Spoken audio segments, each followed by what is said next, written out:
So the PDFE sensor is located on the passenger side of the engine, right back here by the fender wall. It's got 2 hoses to it and 1 connector. Push down on that little tab right there and pull the connector forward. It might take an effort. So I'm going to take a small screwdriver and I'm just going to lift that tab up like that. See if I can get that to come apart easier. There we go. So once the connector's off, you're just going to grab it firmly. It's not mounted to anything, and just pull and twist back and forth and get it off those 2 hoses. I would not recommend grease or petroleum spray because these rubber hoses need to stay dry. You don't want to get any grease or oil on the inside of those.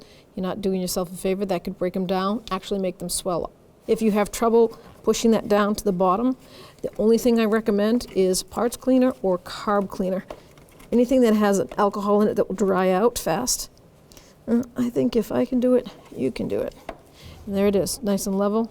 And we'll take our connector. I give a quick check over, make sure it's not melted by any means, and slide it on till it clicks.